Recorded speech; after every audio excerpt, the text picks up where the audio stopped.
time for the Susan Taylor Podcast, where we discuss the yoga of mind, medicine, and healing. Author of Feeling Good Matters, Sexual Radiance, and the Vital Energy Program, Dr. Taylor imparts authentic knowledge and practical tools that inspire, educate, and empower us to be a healing force for positive change. So join us and take your life and our planet to the next level.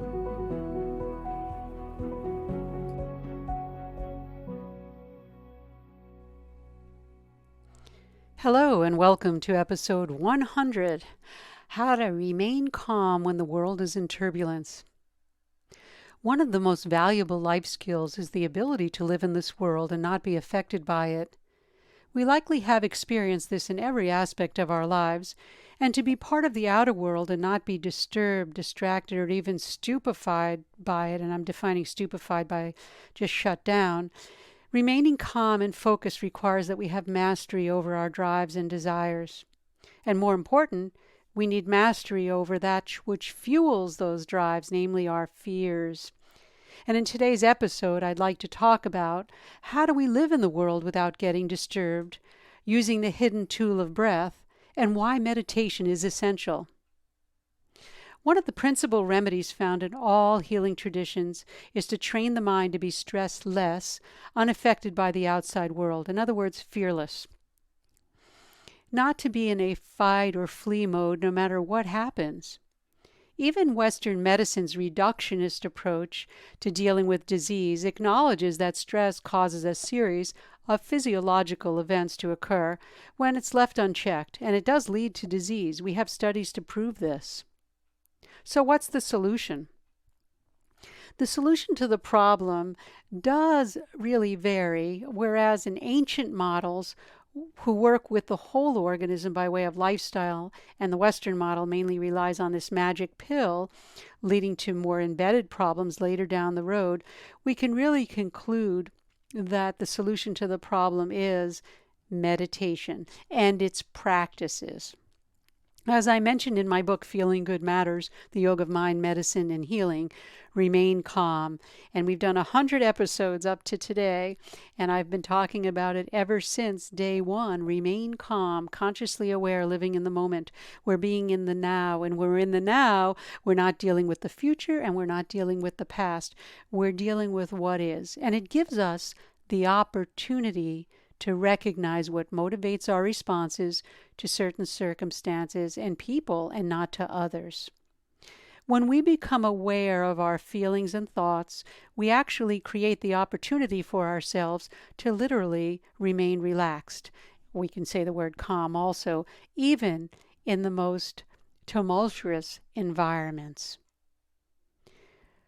Awareness is the key here, and we know that awareness is a factor in maintaining balance, and actually to heal means to make whole. In other words, bring ourselves back into balance, to homeostasis.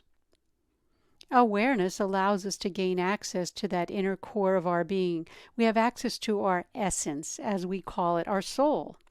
It helps us untie those knots that bind our heart and keep us in a disheartened state, so to speak.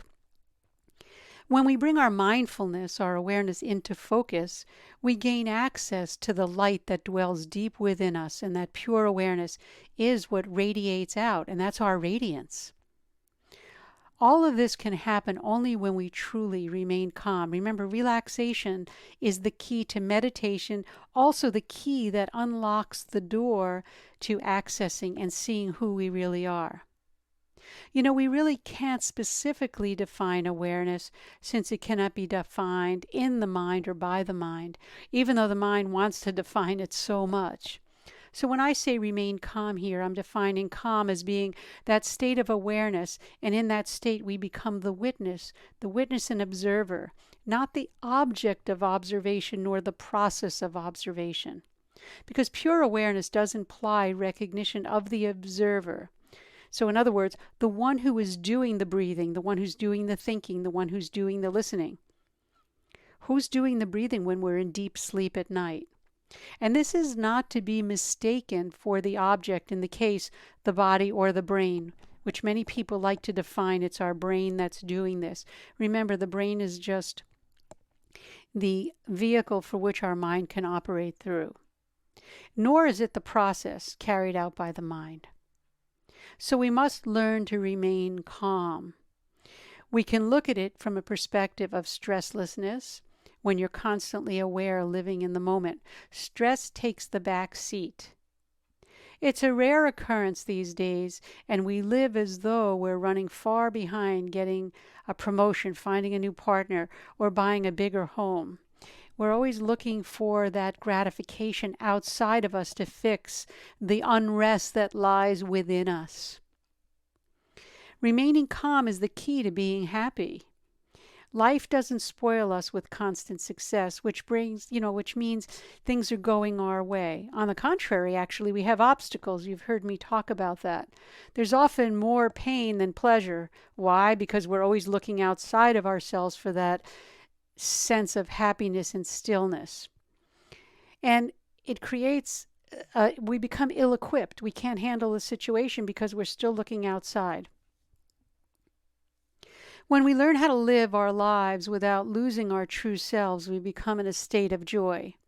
The key is to be aware, and more awareness can be trained with meditation, actually just starting with our breath. And we'll talk about this fully again in other podcasts in the future, or just go back in the last 100, and I've spoken about it quite often. So how does it work? When we meditate, we come to know the workings of our mind.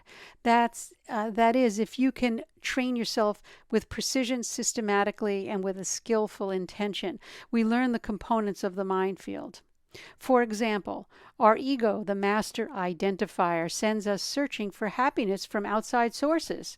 That's the nature of ego.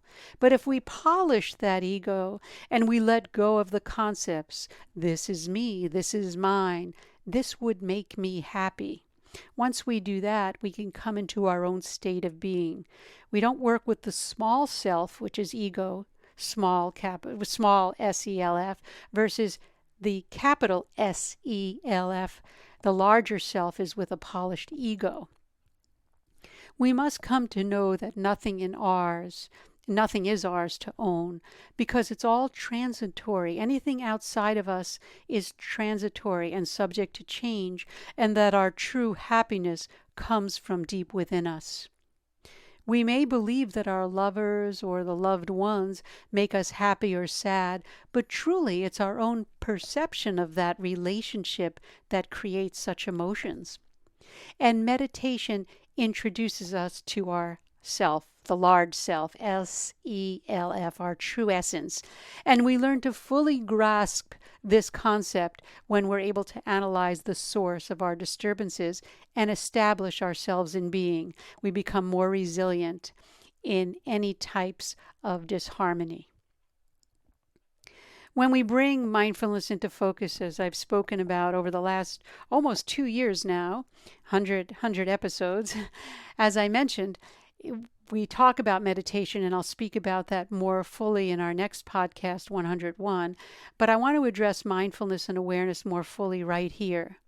Mindfulness is a popular word today, but I prefer to use the word awareness since it encompasses more than just, I don't want to say just mindfulness, but it encompasses a broader spectrum rather than just mindfulness.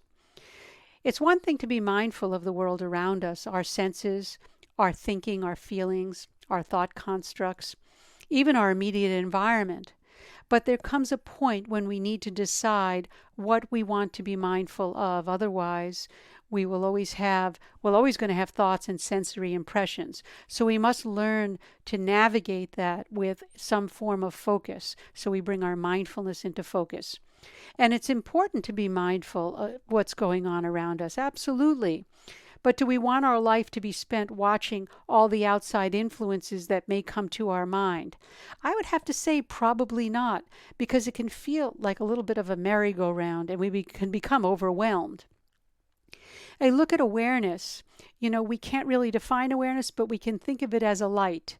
And when we have that individual mind versus our universal mind, we can see some changes happening.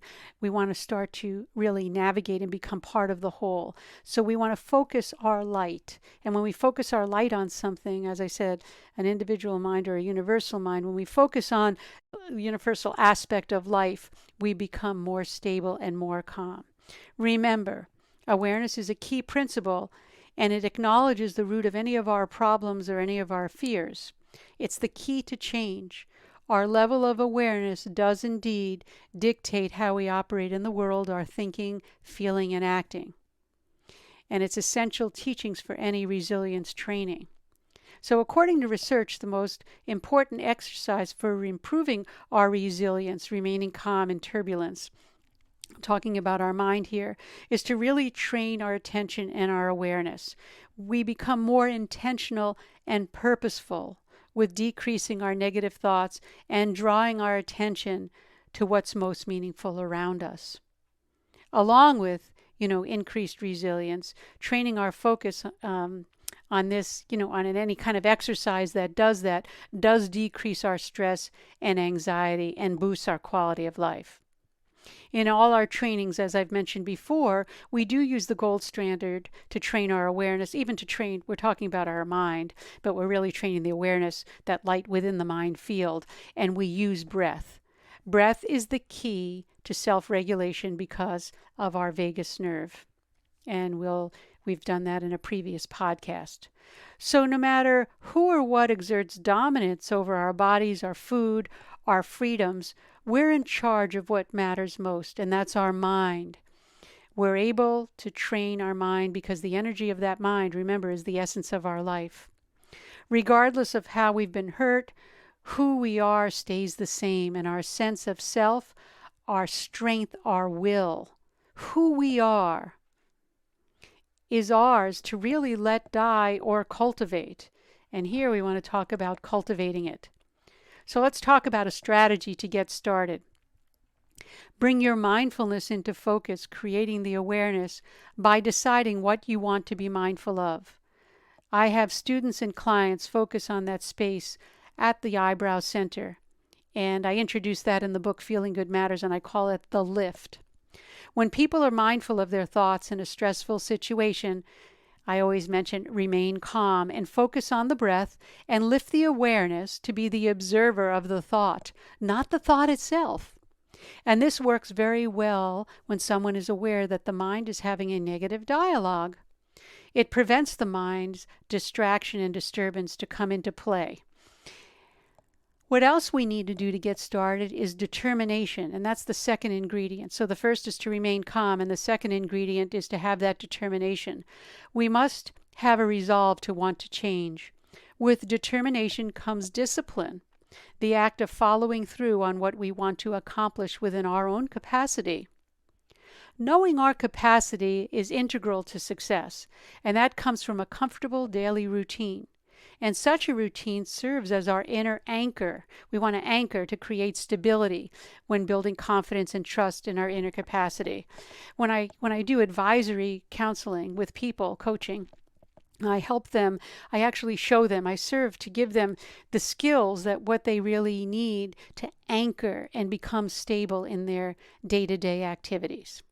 So as I mentioned above, we need that determination, but we also need discrimination, which is the third component. So remain calm, we need determination and discrimination. The discrimination will enable us to detach from any associations that disturb us. We just drop it. That doesn't translate to being dispassionate, remember this.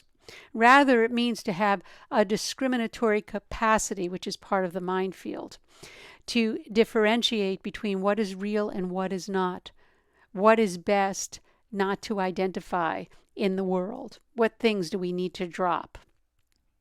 Because everything's in a constant state of fluctuation. We all know that. One day someone likes you, the next day not so much.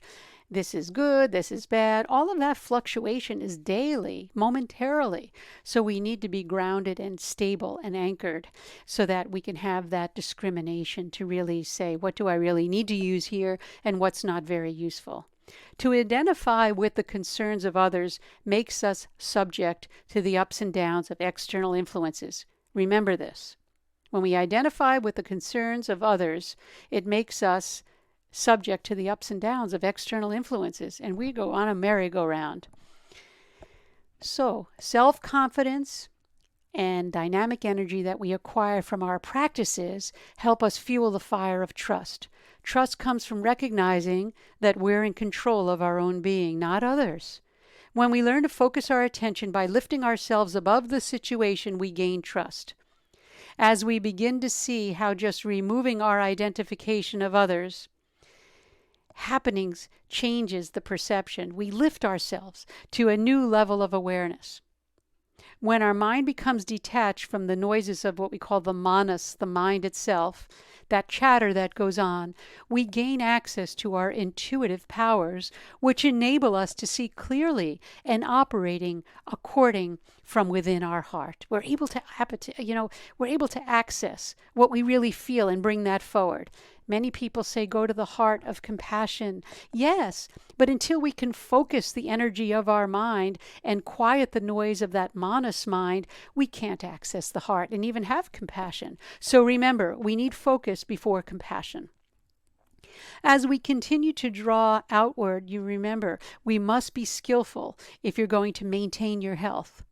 My advice as an advisory teacher is to pay attention to what you are going to do and not take a turn, going the other way, or even take your human life for granted. The human life is a gift. Be aware and train your mind to stay focused so that you can light up the light that dwells within our own heart, that radiance. Because the energy of the mind is the essence of life. And as always, do your self-inquiry, which I call your own research. After all, remember, you already have everything you need inside of you. You just need to access it and do it skillfully, with precision, and with practice. So that brings me to the end of our episode number 100. And if you like the podcast, please send it to friends, family, anybody that you think may find it useful. It's available on iTunes, YouTube, Google Play, Stitchers, and many other formats.